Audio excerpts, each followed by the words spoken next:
the first thing that is important is to hear them out and listen to them, how to react appropriately. It gives you time to really gather the information, gather your words, gather what you're going to say, how you're going to approach it, and give them a solution.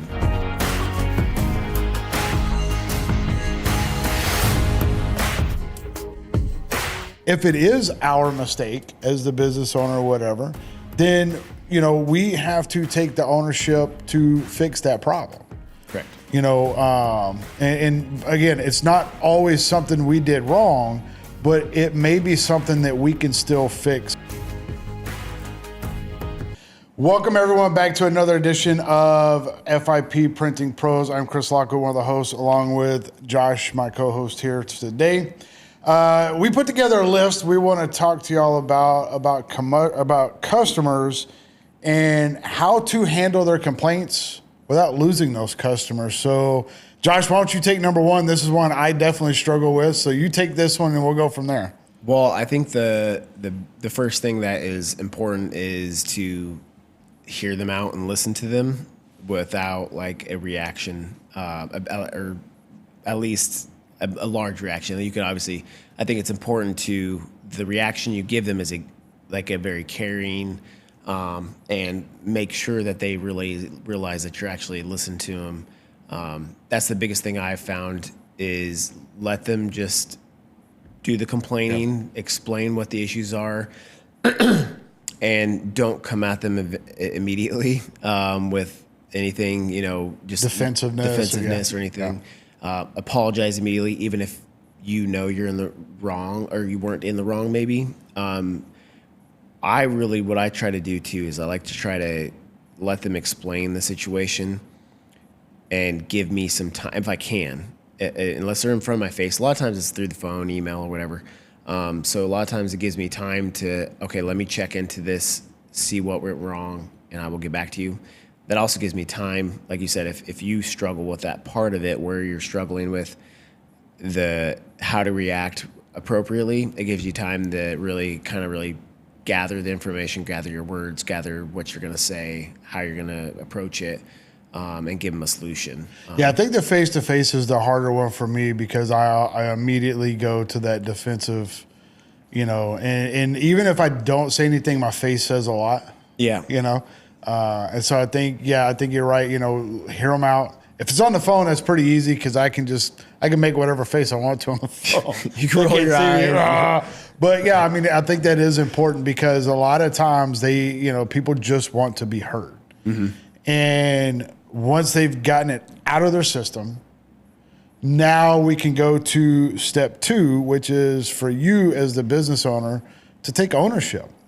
Now, I will say this before we go any further, the customer is not always right. I think we said that in the last episode, but that doesn't mean you still can't take ownership. Yep. So what that means is, I'm taking ownership of understanding that they are frustrated. Hey, I understand.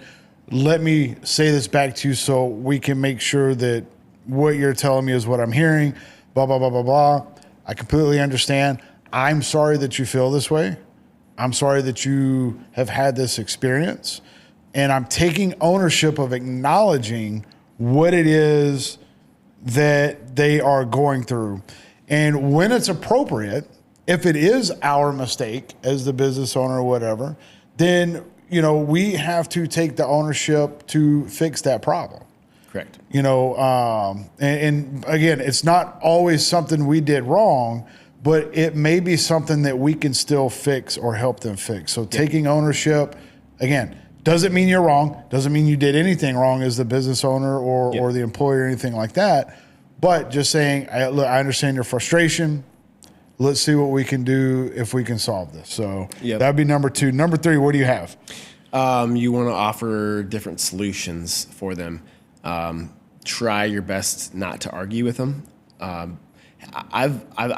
approach this in a very careful way because like I said, I try my best to see if I can get some time to research it and see what really went wrong. And each situation is different.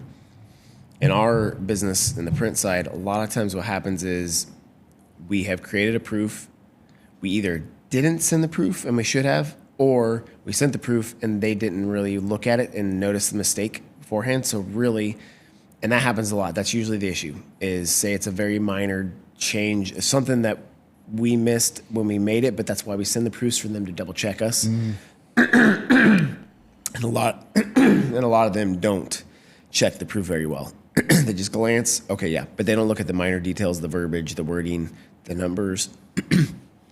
Yeah, I actually caught myself with that the other day. I'd gotten approved for getting some magnets made, and I glanced at it, and I was like, oh, no, it's good. And I actually closed the email, and I was like, maybe I should check the phone number. And I pulled it up, and I don't even know my office number, so I pulled up a business card, and I'm like, oh, yeah, it's the right number. But I almost replied because it looked visually like I wanted, but I didn't look at the information that was on it. Yep. Because you don't think someone along the line, I could have put in a number wrong. Someone could have fat fingered a number, something like that. So yeah, yeah. As a customer, I didn't check it first either. And it happens all the time. Yeah. So that's why I like to take the time. I need to understand what the actual problem was, what happened, and why it was messed up. And the other thing I also like to understand is, okay, was this still usable? Like, was the mistake something that could still, it wasn't perfect, but was it still usable? Like, if I was the customer that they're handing this flyer out to, let's just say it was a flyer, would I notice whatever the thing was? Or is it just something you noticed because you know what it should have looked like? Right. So is it still a usable product? Or was it totally messed up to where they couldn't use it? So I need to understand like the whole picture so that now I know what solution to offer them. Because if it was still usable, then I can just ask, are you okay with a certain discount? If it's something that was not usable at all, then I know my solution is I need to reprint this. Or worst case scenario, it's not usable and it was a tight timeline and they missed they were not able to use it for their event because of it.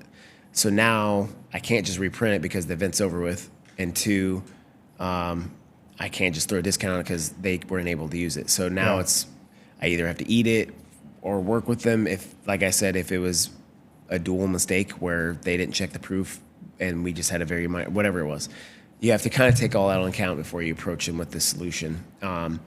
And I'm very careful if I don't come off accusatory.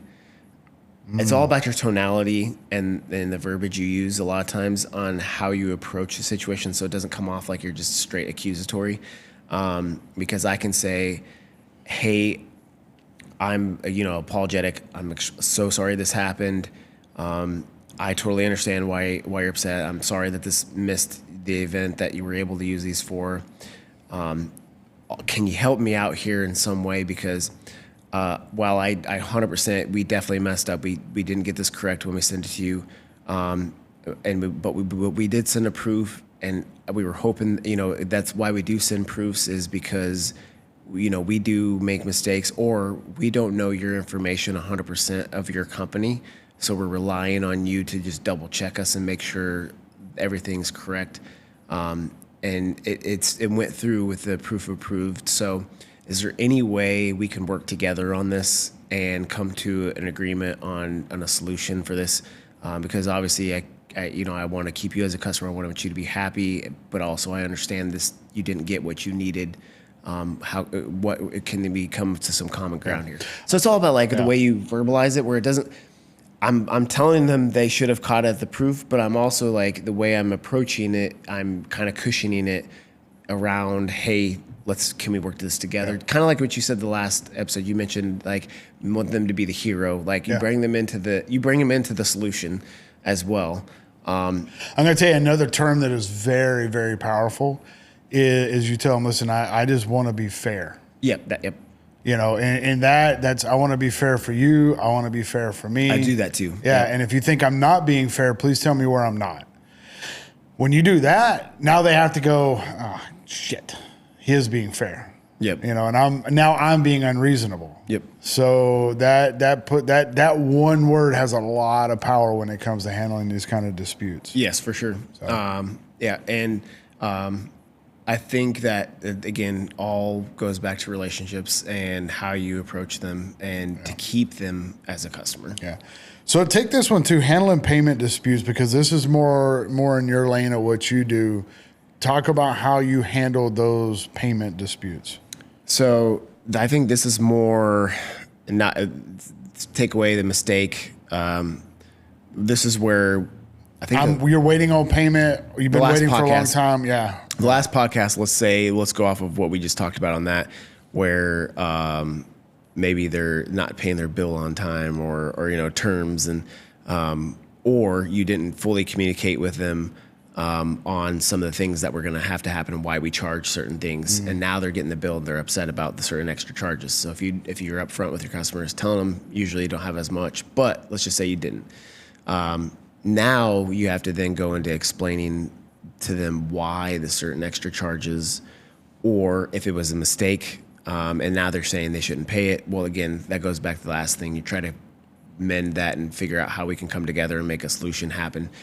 What I try to do, if it comes down to they really think it's not fair for them to pay certain things, it really depends, because sometimes I will stick to what it is because there was no reason why they shouldn't be able to pay what they're supposed to pay. It depends on the situation. But if it's because a legit thing that we did wrong or something like that, and that's where it is, a lot of times I try to ask them, what do you go back to that? What do you think is fair? Yeah. What do you think is fair to you to make this work, make you happy?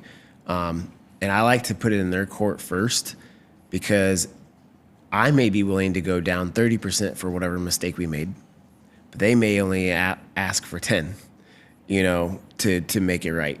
So I always put it in their court first. I already kind of have an idea of what I would accept, but if I can get away with 10% instead of 30%, I always, in any negotiation, you try never to throw out the first number as much as you possibly can. Yeah. And in this particular situation, this is technically kind of coming down to a negotiation at this point. Yeah. And so that's what I do almost every time. There's a couple smart business owners or people that don't like to throw out their number and make me have to do it. So then if I'm going to accept 30, I never throw out 30. I start lower, see where they're at, because then I can always, well, if they balk at it, then I can be like, okay, well, this is as far as I can go. Then I go back to the 30, but that's kind of how I typically handle that type of thing. You can do the extreme anchoring. Be like, listen, in order for me to make any money at all, you have to pay me what you owe me in order for me to make any money. Yeah. So what's a fair amount that will satisfy whatever the situation is, and I'm not losing money. Yep. Now you haven't actually thrown anything out, but you've still anchored them. Look, I'm not going to make any money if I get any less than what I'm asking for right now. And then you ask, well, what's the fair discount you're looking for? And that way, it's just one way to avoid it. Or you just, you go, look, I can, in order for me to really make this work, I could probably give you maybe like a 5% discount. Yeah. And then now they're going to say, well, I was thinking more like maybe 15, and be like, all right, look, if I do 15, I'm breaking even, right? Can you do 10?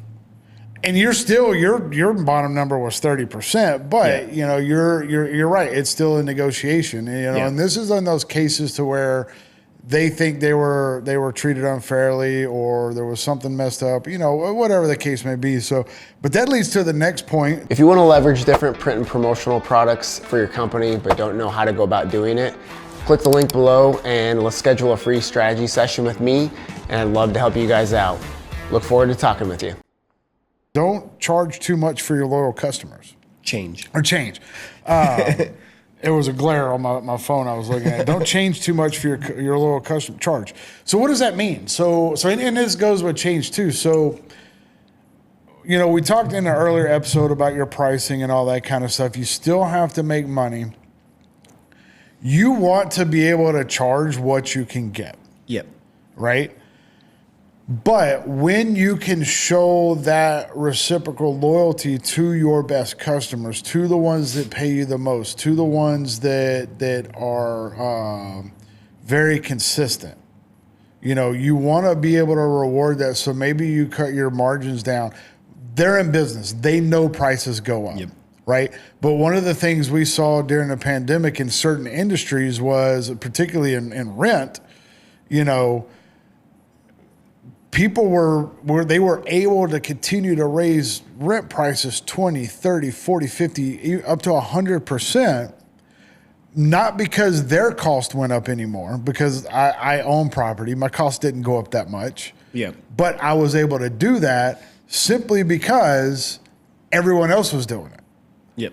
If I wanted to do that. Now, we didn't do that. We didn't think that was fair to our residents. Yeah. We did have to increase some because we did have costs go up. So if you have a customer that's spending $3,000, $5,000, $10,000 per month, you know, and if your costs go up 5% for supplies, whatever it is, you know, a lot of businesses would say, well, I'm raising the prices across the board 10%. Well, if they're one of your main revenue generators, you know, don't go the 10%. Yeah. Match the 5 or maybe go 7. You know, so you don't want to overcharge them if they're the ones bringing you the money. Yeah, that's where it goes into just an evaluation, because we get that every year. Our vendors bump their prices up, so we have to bump our prices up. And when we first took over, almost 5 years ago, they weren't raising prices on things every year. They were trying to keep the same price on every reorder. And so then it got to the point again, back to, we were losing money that we shouldn't have been losing because they weren't bumping up the prices. So I was like, no, we can't do that. We got to bump the prices to what it is. But then you have to be able to be flexible, like you said, with the bigger customers, where when you do raise the price, if they question it or balk at it, then be like, okay, we'll keep it at that for you because you're loyal customer. Or how about it's a little bump? You have that communication, and that's all depending on your relationship that you have with them, and showing your loyalty to them as they're showing their loyalty to you. So yeah, you know, it just popped in my head. So there's a place that we go to here in town on a weekly basis for trivia, and I'm not going to name the place, but last night when we went, there was some sticker shock because they got new menus, and it was a considerable jump. Sometimes it doubled. Some of the things doubled, and you know, it was like, wow, you know, we're here every Thursday and there's, you know, 60 people here on a regular basis, and you just doubled your prices with no warning, no anything. So, you know, I think communicating is important. You know, a gradual raise sometimes is important. And, you know, let's be honest, like with the tariffs and stuff and all that craziness that was going on a couple months ago, look, all these businesses know. Here's the one thing that really bothers me about pricing, though. Once that price goes up, you ever notice it never comes back down? Yeah. So that's something to be aware of. You know, well, and a lot of those companies take advantage of those situations because everybody's expecting price increases, but yet not everybody got price increases, but yet they're still raising their prices, claiming it's tariffs or whatever the case may be. But it's funny because I called one of our vendors out because they were trying to raise their prices on something, and I'm like, your country doesn't even have any tariff, like anything that got affected, and they claimed, oh yeah, we do. It's like, I'm not an idiot. I follow this stuff. Yeah. It's like, as I know your country that you get this material from does not have a tariff on this and stuff. Your competitor didn't raise their prices, so why are you? Yeah. So I did have to call some people out because they tried to do that stuff to me, and I'm like, I don't like business like that. I don't like people that try to take advantage of that. During COVID, it was horrible. Yeah. Especially the overseas people, because unfortunately a lot of the stuff where we get a lot of our materials in our industry is from overseas initially, and then we do a lot of the, you know, printing and stuff on it here. Yeah. But and they just tried to take advantage of everybody, and a lot of us fought back and said, no, we know better. Yeah, we know better. So the next one, follow up after fixing. I think this is an undervalued or underrated when you're talking about handling difficult customers. Talk about that. Yeah, and it's not even just difficult customers. It's just because a lot of it could be human mistakes that we made, that we did wrong.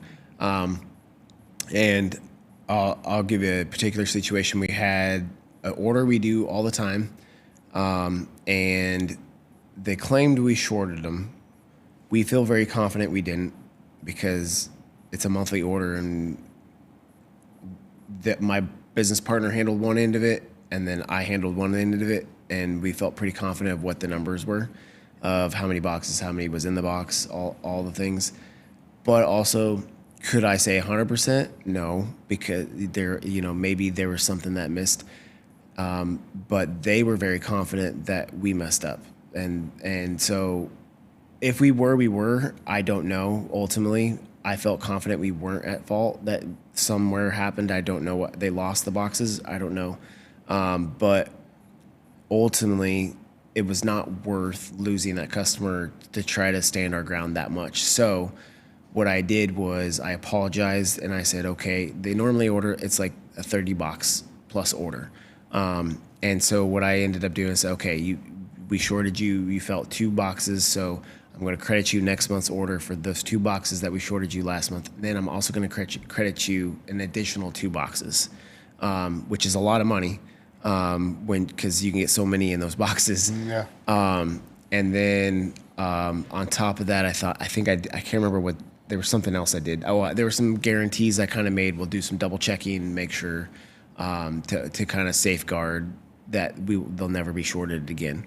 And it seems like they were very okay with that and appreciative. And I think that we are now have the good relationship with them still. But I could have easily, because both me and my business partner felt pretty confident that wasn't us that made the mistake. But I mean, there still couldn't be 100%. But even if we were 100%, I wasn't going to continue to fight with them about it. It wasn't worth losing them as a customer over the discount credits we gave them. And honestly, I've met them. They're good people. I don't think they are trying to. They're definitely not trying to screw us over in any kind of way. They legitimately feel they were shorted.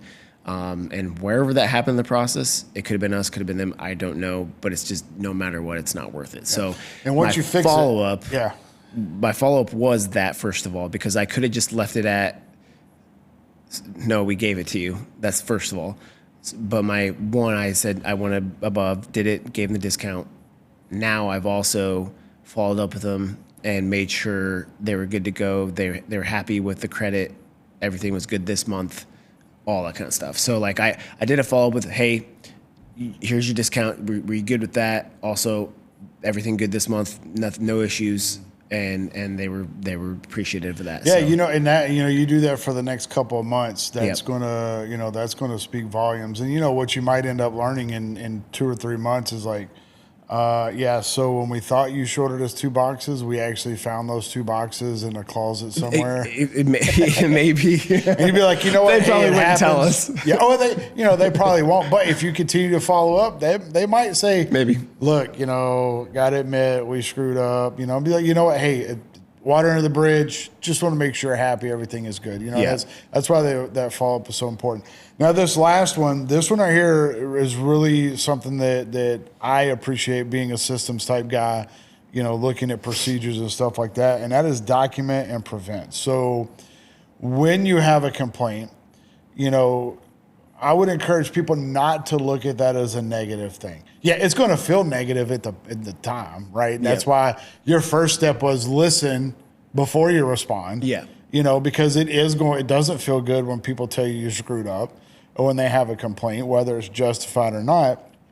But what those complaints do, you document what the issue was, regardless of whose fault it was. And then you put measures in place to make sure that doesn't happen again. You go back and you look at your procedures, you look at what your SOPs are, and you find out where things went wrong, like with the missing the 2 boxes. Okay, you even told them, we put a couple of steps in place to make sure this doesn't happen again. Yep. Nothing is ever a problem until it's a problem. Yep. There's never any issue with your processes until there is one. So, You know, it could be as simple as, you know, someone else was doing a certain part of the job that they've never done it before, so they didn't know this was how you were supposed to do it. It could be, you know, this person put more in all the boxes that ended up being 2 less boxes because it was spread out amongst the other ones. You don't know. Yeah. So now you go back and you look at the process and say, okay, this order, you know, has to have X number of boxes. So we want to make sure, you know, whatever it is. If it's a complaint of, especially if like it's a particular customer, you know, that there's always something wrong with their stuff. Well, now we put a step in place to say, we're going to verbally check with this customer before we do anything. Yeah. Now, if it's someone that's only spending a couple $100, maybe you just cut that one loose. Yeah. But if they're spending thousands of dollars, hey, just want to get a verbal confirmation, everything is good, we're good to print. Yep. Everything is good. So we do that in the healthcare field, right? We have to get we have to confirm who the physician is that's going to see the patient after we start care, and are they going to sign our orders for taking care of that patient? Well, I can't just take anybody's word for it. I have to call, as part of our procedures, to call and say, is this doctor going to sign? Yep, they're going to sign. Awesome. What's your name and what's your title? Yep. Now, that was put into place presumably because there was an issue in the past to where the doctor was like, I'm not going to sign that. Well, now here we are. We've seen this person, and now we can't collect payment. Yep. Right. So, and so you learn those lessons. It may have never been a problem up until that point, but now it's part of it. So document all of those things. And you might also find a pattern. Yeah. There might be a particular pattern, whether it's with a particular customer, whether it's a particular process, a particular job. You might even find something within a particular employee that's an issue. Yep. But if you're not documenting or reviewing that, you're not going to know. So that was the 7 things. Yep. Anything you want to add to that before we wrap this up? No, I mean, I think that last part of it you covered well. And ultimately, the biggest thing that I can take from this is you have to remember that your customers are what drive your business. So if you don't keep them happy, and remember, they can talk to other people too. So you got to make sure you take care of them. Now, some people, they are just totally in the wrong, and you have to decide, are they worth making upset and no longer doing business with them? Like we said, you can cut ties with them. I think that was the last podcast we did. You know, I just thought of something. Or is that I don't with want to this interrupt one? you. Yeah. I just thought of something that me and you didn't talk about when we were putting this list together. Online reviews. Oh, yes. Oh, let's hit that real quick. So when you get an online review, positive or negative, address it. Yes. And don't be afraid on the negative reviews. I read these things all the time, and I like the companies that are very direct to tell the real story. Yes. And they follow this pattern that we talked about here. You know, they apologize. Hey, I'm sorry you had this experience. Yep. But if it is on the customer, whatever, they will address that. Mm-hmm. I'm sorry you had this experience. However, according to our records on such and such date, you called and we did this and we sent out and blah, blah, blah. And you signed for this and you said it was okay, blah, blah, blah. Because... And the steps you took to try and the steps you took, exactly. Yeah. And if it's a good review, hey, we appreciate your business, you know, whatever. But what that shows other people aren't necessarily going to look, are you a 5.0 rating? Are you a 4.7? 4. Like we see that, but a lot of people. I look at the bad reviews. They go, I go straight to the bad reviews and I look to see what was the problem and how did the company address it? Yep. You know, because a lot of times you can see that complaint and be like, oh, okay, you're just complaining to complain. And then when you see the response, be like, oh yeah, you were definitely complaining. Or you can say, okay, hey, you know what? The company said, yeah, you're right. We sent you this thing and it showed up broken. So we sent you a new one. We'd love for you to come back and update the review once you've had an opportunity to experience the new whatever we sent you. So that speaks volumes to how you deal with it. But again, you know, you're right. You got to keep your customers happy, but they're not always right. Correct. But when they are right, you have to acknowledge your mistakes Yes. and make it right. So that's awesome. So, hey, let's wrap that up here. Thanks for tuning in. So I'll tell you, we're looking for guests. So if you want to come on, be a part of this podcast, talk about your business journey, talk about your entrepreneurship, please give us a call, hit us up. Let's get you on the podcast. But until then, let's grow together.